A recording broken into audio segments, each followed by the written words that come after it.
Now, unless one of the biggest parties pulls away in the next month or so, the polls suggest that no single party will win a majority at the general election. That would mean another hung parliament, with either Labour or the Conservatives needing to form a coalition of two or even more parties if they are to form a majority government. It's little wonder then that thoughts are turning to what the likely alliances might be. But it also seems to be the last thing that some politicians want to talk about. UKIP leader Nigel Farage has ruled out a formal coalition with the Conservatives, but said he would back them on key votes in return for a referendum on Britain's membership of the EU by the end of 2015. Yesterday, Chancellor George Osborne told the BBC that was just total nonsense, but he wouldn't rule out any deal with UKIP. The Scottish National Party seem keener to talk about their role after the election. They've repeatedly said they could support Labour on a vote-by-vote basis.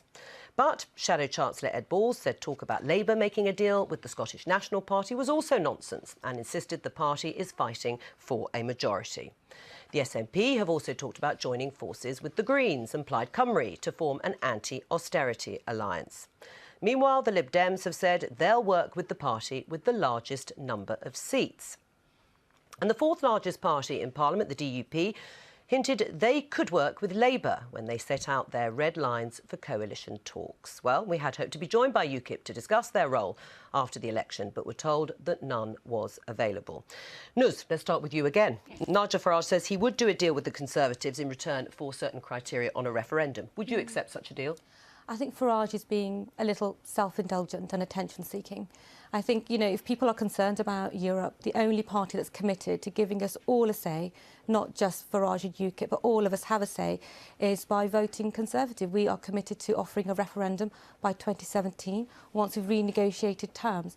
I'm working really hard in Wilden and supporting the seats that we need to win, Eastbourne and Lewis, for an outright Conservative majority. So would you rule out, in your mind, any sort of deal with UKIP? Let's do the maths here. UKIP have 2 seats. They're going to struggle to keep those 2 seats. They're not really going to be, people that are going to make or break a deal with the potential of having 2 seats in Westminster. But the other part of the maths is that neither the Tories nor Labour are likely to, never mind get an overall majority, but even they're going to struggle to be the largest party between the two of them. So the maths there is you will need other parties. So I say again, would you do a deal with UKIP? I think the polls are going in our favour. When I am canvassing in my seat, or even our marginal seats, it's interesting how people Well, the poll of polls puts Labour slightly ahead, and that's the one that counts, isn't it? They are snapshots, but when I am out canvassing in my seat or even our marginal seats, more and more people are feeling the positivity coming out of the economy, more money back in their pockets, and that's what I'm focused on. I'm focused on making sure people understand what we have delivered and what we hope to achieve in the next term of office. What do you say on the doorstep if someone says, actually, quite like the idea of an early referendum, would you talk to UKIP? No one's ever said that. Right, and if they did? If people say that they want a referendum and they know that we are committed and they know that if we have a majority, we would renegotiate terms and everybody has an opportunity to have a say. So no deal with UKIP as far as you're concerned? I'm here for a Conservative majority government. Yeah, all right. Darren, why don't you offer something similar to Ed Miliband? As Nigel Farage has said, we'll give you our seats, our votes, if you give us an early referendum on Europe. Why don't you do something similar with a red line for the Greens and Labour? We're not talking about red lines at this stage. I mean, the whole reason I came into politics was actually to talk about the policies rather than the parties. And I've been very clear, especially as we don't have a whip system, that gives us an opportunity to be a real constituency MP and come in and talk about the issues. So at this stage, we are willing to have conversations, but certainly not about red lines. And it's about going into next year on a vote-by-vote basis. Right, but would you be interested, should the Greens be interested in some sort of deal, post-election pact with Labour? As I said, I think the most important thing is to understand actually what's going to happen. I think some of the rhetoric and some of the stories that are going around at the moment are purely about trying to garner votes as opposed to what people are actually planning to do. Until we really get kind of beneath the skin of what's actually being said, that's when we ought to be talking. What do you mean get beneath the... I mean, we're talking in the realms of a hung parliament. That does look very likely if you look at the polls. So surely, if the Greens think they're going to win more seats than the one they already have, they could make a similar offer to Nigel Farage. Why not be a player? Well, we want to be a player by having more MPs in government, of course. And which are the most important issues for those MPs? Of course, we're coming in on a social and environmental justice agenda, and lots of, filling the news with lots of deals and that kind of thing over the next few months, of course, is what's going to be talked about. Well, we want to get beyond that, get into government and talk about some of the issues. Right, well, if you did, as I say, if the offer was to get into government, I mean, you say you want to go beyond talking about deals, but actually your leader's been in talks with the SNP and Plaid Cymru already about forming an anti-austerity alliance. So, as I say, what in that anti-austerity alliance would be your most important issue to push forward on any government agenda? I think it's this mistaken belief in the trickle-down agenda. The gap's been getting wider and wider over the recent Parliament. The reason we're talking to others about anti-austerity is a complete belief in the fact that we've got to work from the bottom up, not from the top down. Right, I mean, how would you feel about going into government with two nationalist parties that want to split up the country? That's their sort of raison d'etre. But you're obviously talking to them already about anti-austerity. How would you feel going into government with them? It's about the issues, that's the thing. And what we have to do is understand the issues and what's going to work for the country, then start talking about, on a vote-by-vote basis, what it is that we want to get done when we're there. All right. Julia Goldsworthy, you've been in coalition, well, the Lib Dems have been in coalition once. Would you be prepared to repeat that experience? I think the most important thing is that voters get to decide the outcome of the general election. There is a huge amount of uncertainty.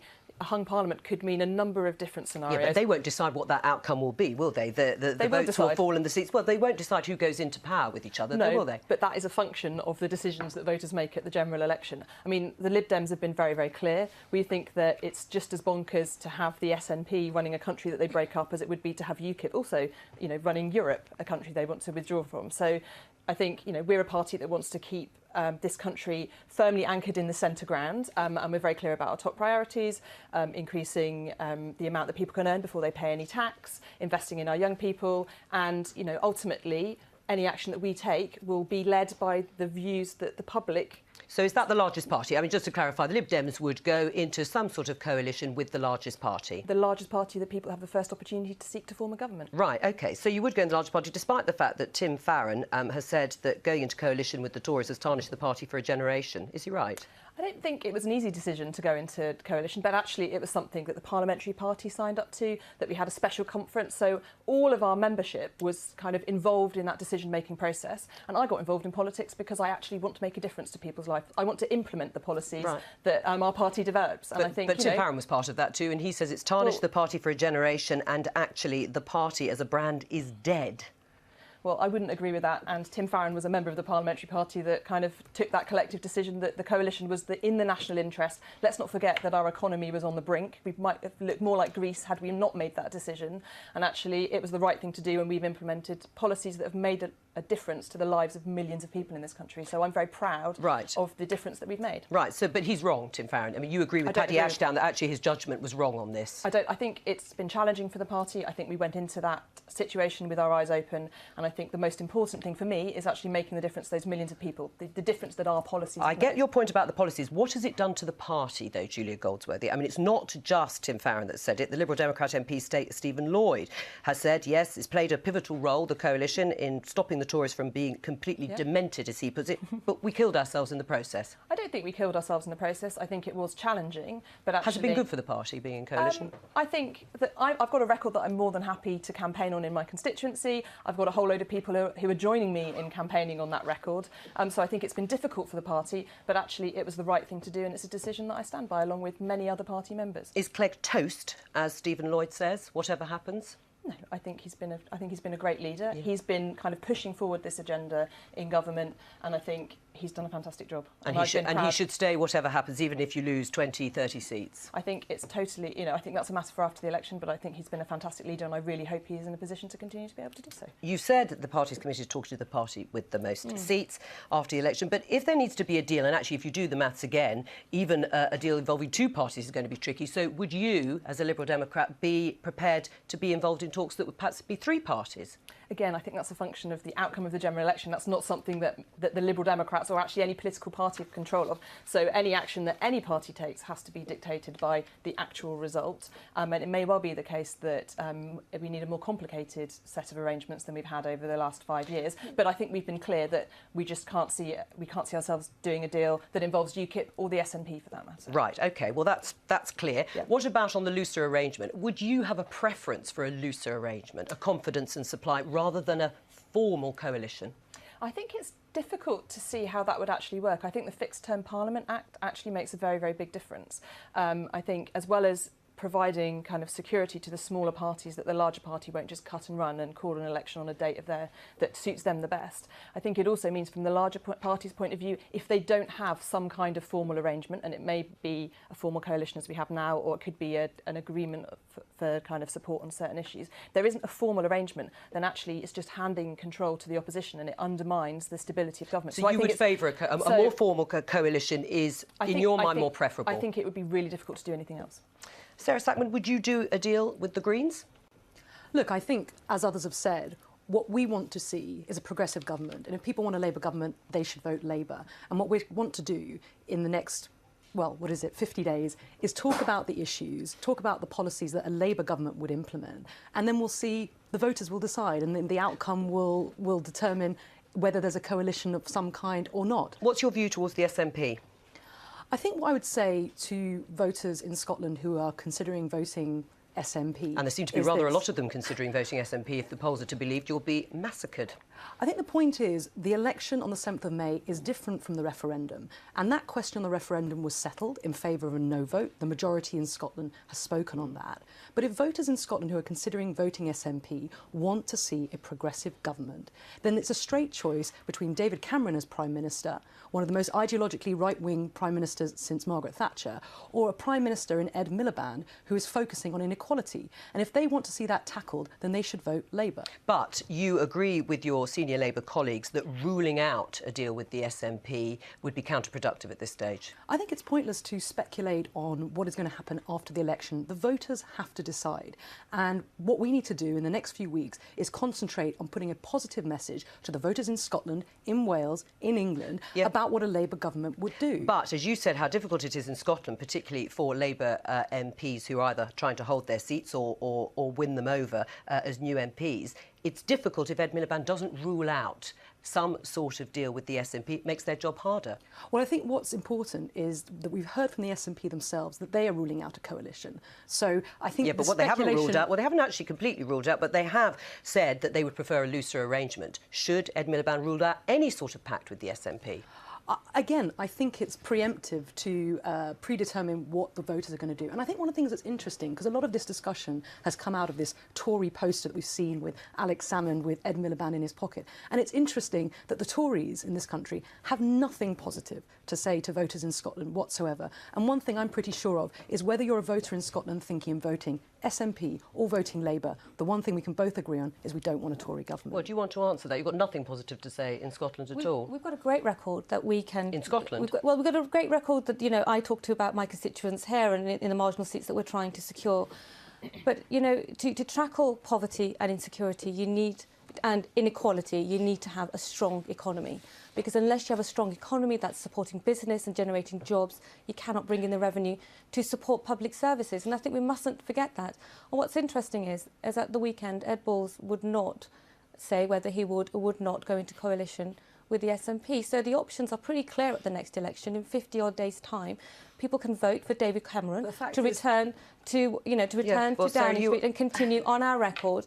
Or you have an option of sort of chaos, returning... Yes, exactly. That's exactly what I was going to say, yeah. Or the option is either chaos with, Miliband being at number 10, and they have not learnt their lesson on what they did before. Will you rule out, as the ladies have put you, will you rule out, and why shouldn't David Cameron rule out a deal with UKIP? Look, I'm just a candidate. I don't think it's my job to rule deals out. You're selling the party's message on the doorstep. The message on the doorstep is pretty clear. If you want a majority Conservative government to continue working and delivering our economy that has improved schools. We've got 1 million more kids now going to good and outstanding schools. We've got 1,000 new doctors and nurses on the doorstep. We've heard you, but we're asking specifically at this point, Nuz, about deals and coalitions and what people are saying on the doorstep. The problem for you is you're going to be asked on the doorstep about what a Labour government might do, whether they are the largest party or form a minority administration. And that's a problem if you cannot answer straightly what you do about the SNP. I mean, I think anybody who is predicting a possible coalition of whatever shade knows is that going into the election, what you want to do is to have the most seats possible. Of course, and everyone knows that. And that's what we're campaigning on. We have to campaign on our positive offer for the country, tackling inequality, more house building, protecting the NHS, all right. all the positive policies. I didn't let Nuz go on with her party manifesto, and I'm not going to let you do the same. So we'll leave it there. We'll continue this chat through the programme.